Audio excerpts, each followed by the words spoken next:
It still ranks among my all-time favorites. Come on. You gave everybody a little two-step after State beat Kentucky last night. Don't lie to me. No, that was Jack Epley. Oh. You didn't see he hugged Izzo? No. He did, on national TV.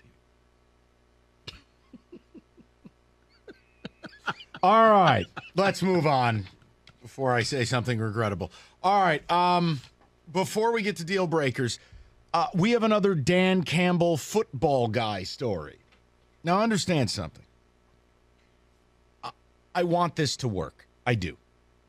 But I am getting so tired of these stories as almost a faux justification for why you like him or why he's a good coach.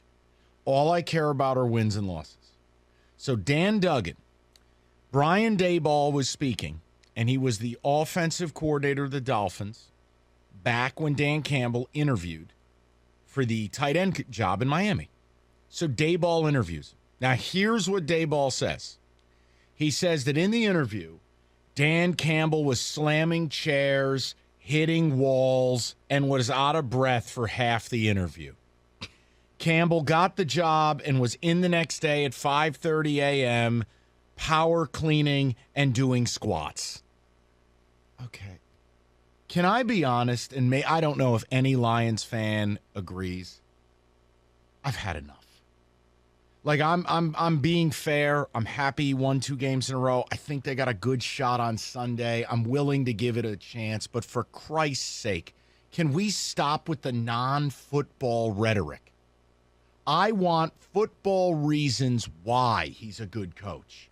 I don't care that he likes beer or chew or squats and deadlifts or wow, look at his traps, or he says football things, or he punches walls, or God almighty, I have never in the history of football seen a guy get more positive press for doing less than this guy.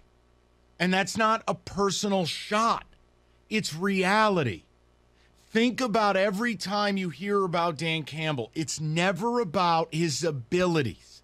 It's always about him or this character or personality or what you think he is. Like the lion, the race car helmet. It's always something. It's always something. And it's like if a guy came in and interviewed for this radio show and was slamming chairs, hitting walls, and was out of breath, thanks for coming. We'll get back to you. I'm not impressed by that. That doesn't make you a good tight ends coach.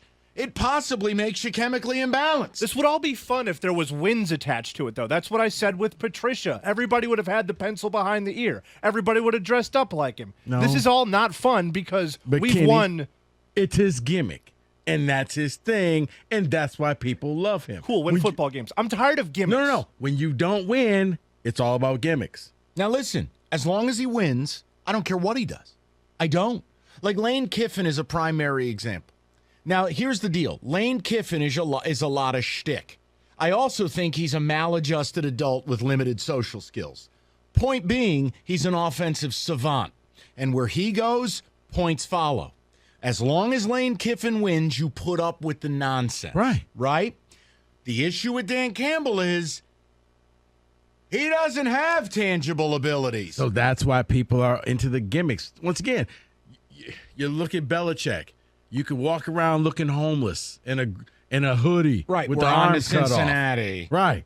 You can be rude. I don't really care. We win games. Yeah, but he wins games. That's all you need to see. Campbell, if he didn't have those quirks, nobody would know who he was. Let me give you an example that hits close to home. Okay, so because the Giants are winning. Ooh, did you see Daboll was smoking a cigar and signing autographs? Let me tell you something. Have your fun now. You start losing games, those are the very things people are going to come after you and come for your job. I've often said that, Mike. I mean, think about it. Before last year, Harbaugh was getting trashed for the sleepovers and all that other stuff that he did. Mel Tucker. I was about to say, Sure. Look at Mel Tucker and what was going on with everything that he did. You start losing. As long as you win. Brady Hoke, and I don't need to wear headsets until you start losing. But this is the problem. Dan Campbell has never won. And now the highlight of his coaching career is that he went on the road and didn't F up in biblical fashion. But that's the highlight. He just decided I'll take a field goal in the first half. And that's the whole point. Yes, but for the nation, the clock just started with Hard Knocks. For Detroiters, we've seen it now going into year 2. But everybody else, in their world, he's a brand new coach. Didn't he just start coaching the Lions this year? Oh, he was fun. He was cute on Hard Knocks. His team loved him, and he said all weird things. I'll give you an example. Cliff Kingsbury's won a hell of a lot more games than Dan Campbell. But Cliff Kingsbury gets firebombed for his non-football stuff.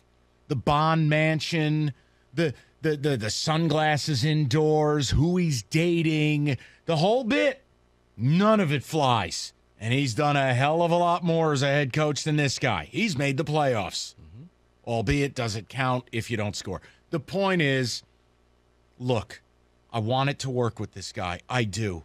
But can we please, with the fascination about all the nonsense? Because, Mike, that's his shtick. Kneecaps. He's almost a cartoon character David, in real life. Do your friends like this stuff still? No, they don't like this stuff. They never like this stuff.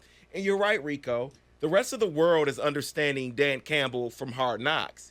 But in Detroit, it started with the kneecaps. And everyone's like, what? You have to win to say that stuff. You have to win to talk about an actual pet lion on the sidelines. And Come again, on, man. I don't blame Campbell for Not Brian at all. Daboll talking about it. What I blame is when people begin to fawn over it. It's this weird, bizarre, like, I get that the idea that if there's ever a day where the Lions are good, legitimately good, and your coach does act like Randy Macho Man Savage and does have this big personality, it could be amazing. But you know who else had a big personality when the team was good every other year? Wayne Fonts. Okay? But look at the Lions leather, the sauna. Okay, but Mike, come on. But I'm glad you brought up Wayno. Okay? It was because of that he stayed. Wayne Fonts stayed long enough to do something that I don't think any other coach in the history of the NFL will ever do. He is the all-time winningest Lions head coach. You know what else he is? He is the all-time losingest Lions head coach. He's Lenny Wilkins. He's both. He stayed that long. Every year he literally did fire his own brother to keep his job. That's how long he stayed here. But he was entertaining. He was a gimmick. By the way, 8 years. Rico acts like he was here for 24 years. 8 years. Okay, Mike, it's like dog years. It felt like 24 years. It's dog years in Detroit. That was 24 years. By the way, for those wondering, Wayne Fonts, not dead. No.